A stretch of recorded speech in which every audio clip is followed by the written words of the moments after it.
Hello, thank you for stopping by. My name is Becky and this is Bex Reads, and today I have a weekly reads to share with you. These are the couple books that I managed to read May 1st through May 5th. I am getting good at looking at the calendar, everybody. So I didn't read a lot because I had just come back from a Polycon, so these are the two books that I'm going to be talking about. The first up, I finished Sign Here by Claudia Lux. I did start listening to this audiobook on my train ride, and I ended up finishing it. This is about a man named Peyote who works in hell. When you die and you sign your soul over to the devil or whatnot, you go to hell, and there you become a worker. So Peyote is a great worker in hell. He's managed to work his way up the ladder, and he has to get one more soul signed over to hell from a certain family, and then he can be released from hell. He can go back to living a mortal life or go on to wherever it is he has to go. So we're following him as he's maneuvering the hierarchy of hell. We're also following this other perspective of this family in which one of the people is the last person Peyote needs to get their soul signed over in order for him to be released. This was okay. I enjoyed some of it more than others. I really liked Peyote's perspective. I loved his dry, sarcastic humor.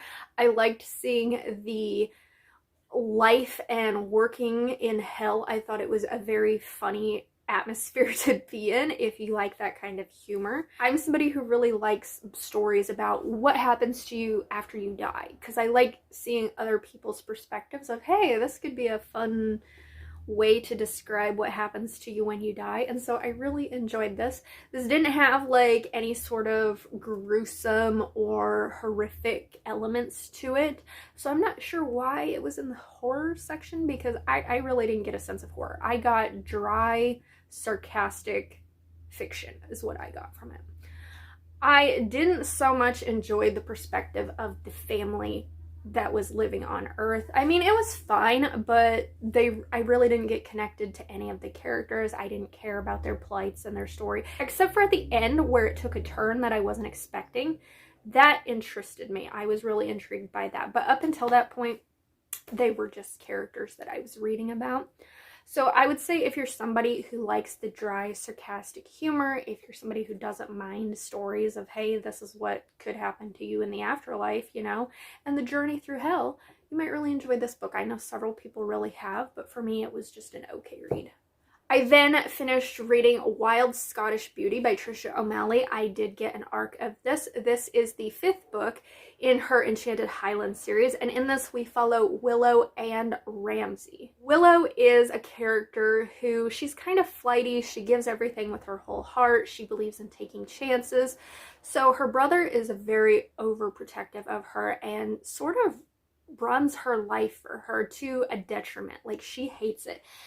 He often makes decisions for her, and so she gets this opportunity to work in Lauren Bray. Hey, looky there, I'm wearing the shirt today.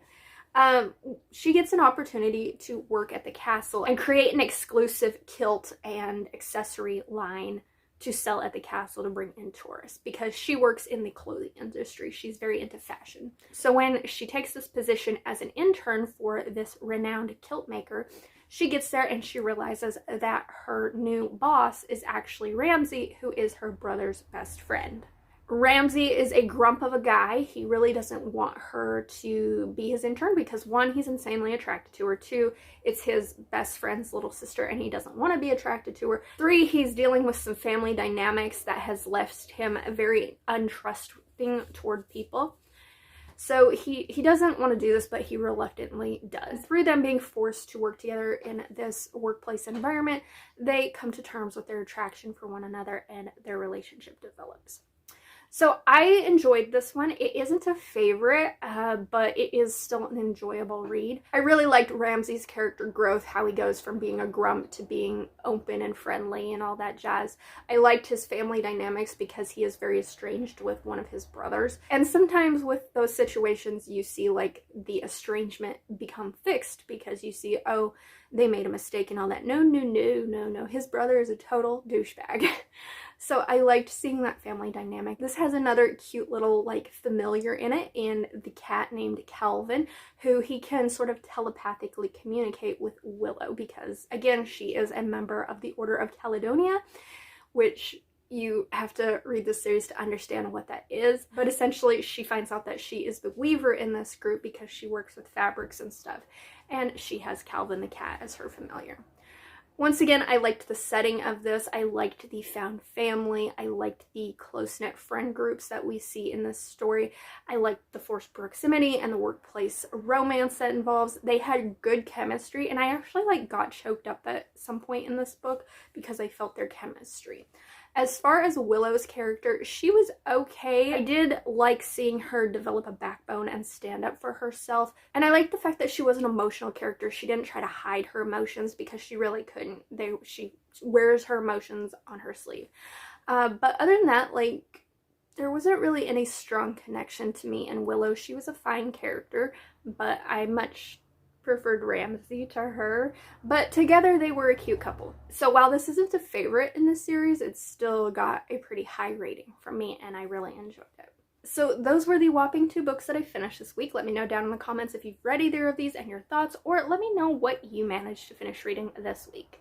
But if you don't want to comment that, but would like to let me know that you made it to the end of this, I'm sure, very short video, could you leave me a cat emoji for Calvin? And with that, thank you so much for watching, and until my next video, good luck on your weekly reading. Bye!